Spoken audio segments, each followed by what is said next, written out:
Baru-baru ini, Indonesia telah pun melancarkan satu program hilirisasi ke atas sumber daya alam yang ada di Indonesia. Jokowi menegaskan bahwa mana-mana negara yang ingin mendapatkan sumber daya alam yang ada di Indonesia, mereka tidak membenarkan untuk mendapatkan langsung dalam bentuk bahan mentah.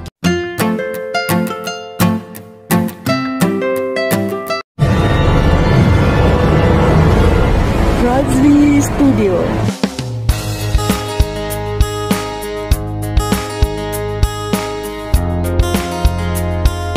Assalamualaikum warahmatullahi wabarakatuh. Kembali lagi bersama Razli Studio. Bagi Anda yang belum hadir, terima kasih. Salam persahabatan, salam perdamaian, salam Nusantara kepada Anda yang hadir di channel ini. Pada hari ini saya akan membaca video reaction yang berjudul Dinilai Mengancam Dominasi Industri Otomotif Thailand, begini tanggapan orang Thailand. Dan sebelum itu, video ini saya dapat daripada channel Indonesia Elite. Seperti biasa, jangan lupa berikan sokongan dan dukungan pada channel Indonesia Elite Group dengan memberikan subscribe, like, share, dan juga komen-komen yang membina, guys. Tanpa basa-basi, ayo kita simak video ini. ถ้าเอาแค่อาเซียนอย่างเดียวเนี่ยประเทศไทยก็เป็นเจ้าตลาดเพราะว่าเราเป็นแหล่งผลิตรถยนต์รายใหญ่ของอาเซียนแต่พอยุคหลังๆมาเราก็จะพูดถึงคำว่าเวียดนามกันมากขึ้นแต่อย่าลืมหนึ่งในประเทศที่น่าสนใจแล้วน่าจับตามองด้วยขนาดเศรษฐกิจด้วยจำนวนประชากรคือประเทศอินโดนีเซียและต้องให้ข้อมูลว่าอินโดนีเซียเนี่ยมีแร่นิกเกิลเยอะมากๆ1 ใน 3ของแร่นิกเกิลสำรองในโลกอยู่ที่นี่1/3 nikel di dunia ini ada di Indonesia. Thailand sebagai produsen industri otomotif terbesar di Asia Tenggara mulai memperhatikan Indonesia dalam beberapa tahun terakhir. Walaupun jumlah produksi mobil di Thailand masih lebih produktif daripada Indonesia, namun, peralihan penggunaan bahan bakar dari energi fosil ke energi terbarukan, didakwa akan menggeser Thailand ke peringkat kedua dalam hal produsen kendaraan di Asia Tenggara. Bukan tanpa sebab, ini semua dikarenakan Indonesia memiliki banyak nikel dalam negerinya, sebagai bahan baku utama baterai kendaraan listrik masa depan. Thailand menganggap Indonesia akan menjadi raksasa otomotif baru, dimulai pada tahun 2025. Ini juga tidak terlepas dari peran pemerintah yang berkomitmen kuat dalam mengembangkan baterai EV di dalam negeri, sesuai dengan agenda jangka panjang program hilirisasi. Raksasa otomotif baru. Halo, Gopi. โกปีซึ่งก็แน่นอนว่าอินโดนีเซียเขาอยากจะเข้าไปเป็นผู้เล่นในตลาดนี้ในตลาดรถยนต์ไฟฟ้าเพราะว่าถ้าเราไปดูจากมาตรการของโจโกวีหรือว่าโจโกวิโดโดประธานาธิบดีของอินโดนีเซียเขาบอกเลยว่าภายในปี 2025 นับจากนี้คือ 2-3 ปีเนี่ยอินโดนีเซียจะมีสัดส่วนการผลิตรถยนต์ไฟฟ้าคิดเป็น1 ใน 5ของปริมาณการผลิตรถยนต์ทั้งประเทศเรียกง่ายๆ 20% ของรถยนต์ที่เขาผลิตในอินโดจะเป็นรถยนต์ไฟฟ้าภายในปี 2025. Pada kuartal ketiga tahun 2022, jumlah produksi mobil di Indonesia terus meningkat mendekati Thailand di posisi teratas Asia Tenggara. Yang dimana di posisi ketiga sendiri yaitu Malaysia, sudah tidak mencapai setengahnya dari produksi mobil di Indonesia. Ini membuktikan bahwa pasar industri otomotif di Indonesia berkembang sangat pesat. Sehingga Indonesia hampir selalu memimpin jumlah penjualan mobil, untuk pasar domestik dan pasar ekspor. Walaupun industri otomotif di Indonesia sudah tergolong lama, namun Thailand menilai Indonesia sebagai penantang baru. Ya, penantang baru karena Indonesia menargetkan menjadi produsen mobil terbesar di Asia Tenggara bahkan dunia. Dalam tanda kutip akan menggeser kebanggaannya, yang selama ini menjadi raja produsen otomotif di Asia Tenggara. การเข้าไปสู่อุตสาหกรรมรถยนต์เนี่ยไม่ว่าจะเป็นรถยนต์แบบเก่าหรือว่ารถยนต์ไฟฟ้ามันเป็นอุตสาหกรรมที่คอมพลีเคทมากๆคือมันซับซ้อนมากๆซึ่งเรื่องนี้เนี่ยประเทศไทยทำได้ดีในยุคก่อนส่วนอินโดนีเซียเนี่ยก็เป็นเหมือนกับผู้ท้าชิงคนใหม่ด้วยความที่เขามีประชากรเยอะมีทรัพยากรแยะเพราะฉะนั้นเขาอาจจะเข้าไปสู่อุตสาหกรรมรถยนต์ไฟฟ้าซึ่งเป็นอุตสาหกรรมใหม่นี้ก็ได้เพราะอย่าลืมว่าแร่นิกเกิลที่เขามีเยอะๆเนี่ยประมาณสัก 30% ของโลกอยู่ที่นี่และพอเราไปดูรถยนต์ไฟฟ้าเวลาที่เราผลิตแบตเตอรี่ซึ่งต้องใช้แร่นิกเกิล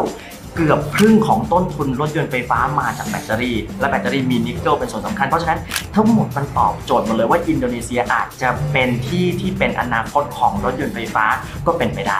Di satu sisi, Thailand juga tidak mau kalah dengan Indonesia. Banyak dari mereka menganggap Thailand akan lebih powerful dalam menyambut era baru mobil listrik di dunia.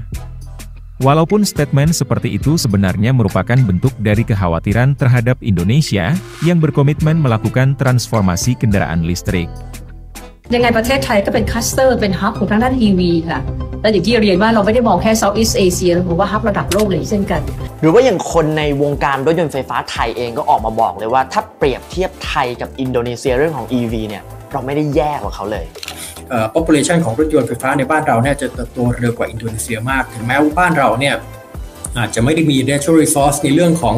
ตัวนิกเกิลต่างๆเลยนะครับถ้าไปเทียบกับของอินโดนีเซียเนี่ยนะครับแต่จุดนี้เนี่ยก็ไม่ได้ถือเป็นจุดด้อยในเชิงของการเป็น Lebih daripada itu, sebenarnya Thailand tidak terlalu menganggap Indonesia sebagai pesaing. Mereka lebih kepada mempersiapkan era baru kendaraan listrik dan bagaimana caranya agar bisa mendapatkan akses nikel dari Indonesia. Walaupun kita suka menerka-nerka, tapi tidak ada sesuatu yang pasti, karena sikap setiap orang akan berbeda dalam menanggapinya. Namun yang kita juga harus paham, bahwa mereka juga sedang berfokus pada era kendaraan listrik.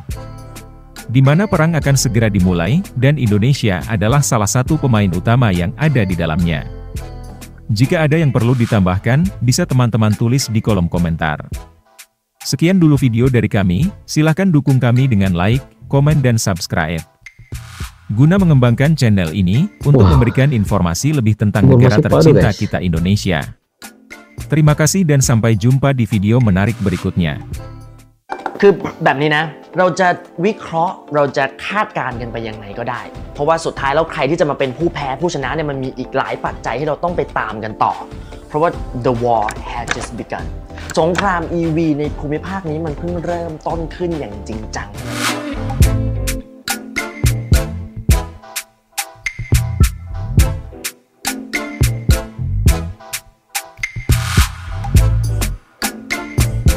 Demikianlah video daripada channel Indonesia Elite Group. Pada saya ini merupakan satu perang ekonomi otomotif di antara Indonesia dan juga Thailand. Yang mana Thailand merupakan antara industri otomotif kedua terbesar di dunia. Dan kalau kita melihat dalam situs ini, sekiranya pada masa ke depan apabila kereta listrik menjadi kegunaan warga dengan konsep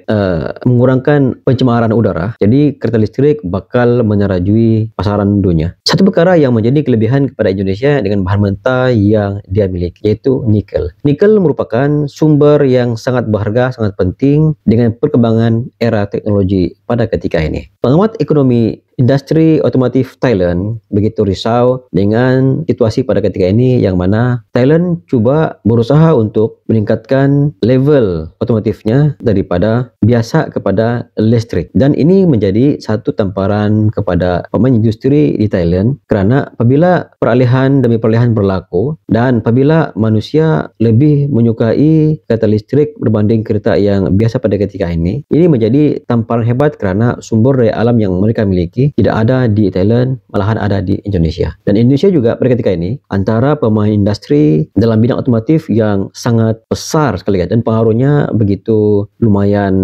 tinggi dengan pengeluaran kendaraan yang begitu banyak setiap tahun, dapat menandingi pengeluaran Thailand dan juga Malaysia. Dengan kepintaran pemimpin Indonesia dengan melakukan hilirisasi, memberi satu tamparan kepada pemain industri di negara-negara maju maupun negara membangun dengan sumber daya alam yang mereka miliki tidak mencukupi, dan dikatakan bahwa 1/3 daripada nikel yang ada di dunia ini ada di Indonesia, guys. Bayangkan betapa banyaknya nikel yang Indonesia miliki. Dengan memperkuat faktanya, 1/3 daripada nikel dunia ini ada di Indonesia. Dan pada saya, seorang pemimpin yang bijak mengambil peluang ini untuk mempertingkatkan ekonomi dalam negara untuk kepentingan warga dengan menggunakan sumber ini sebagai satu batu loncatan, sebagai satu asbab kepada kemajuan sebuah negara. Dan pada saya, tindakan Presiden Jokowi membuat program hilirisasi walaupun mendapat tentangan daripada IMF, mendapat tentangan daripada negara-negara maju, mendapat tentangan daripada negara-negara tetangga seperti Thailand, Vietnam, dan juga Malaysia. Namun begitu, Indonesia bertegas dengan tindakannya, tetap dengan pendiriannya, dengan bukan mudah untuk mendapatkan bahan nikel daripada Indonesia, tidak boleh dengan cara komoditas mentah, tapi separuh komoditas. Itu yang diberikan informasinya oleh pemerintah Indonesia. Karena komoditas mentah harganya jauh lebih murah, tapi komoditas separuh mentah memberi keuntungan kepada Indonesia. Dan apabila itu berlaku, maka pemerintah semua negara merasakan Indonesia merupakan satu pasar baru otomotif pada masa akan datang. Apakah Anda setuju? Sekiranya saya mengatakan bahwa program hilirisasi yang dilakukan oleh pemerintah Indonesia merupakan satu langkah bijak untuk memastikan semua negara-negara yang memerlukan sumber daya alam yang ada di Indonesia mesti akur dan tunduk dengan apa yang Indonesia mahukan. Itu sedikit sebanyak pandangan daripada Raji Studio. Sekiranya Anda mempunyai pandangan tentang video ini, Anda boleh komen di bawah. Sekian, jumpa lagi di next video. Assalamualaikum. Bye-bye.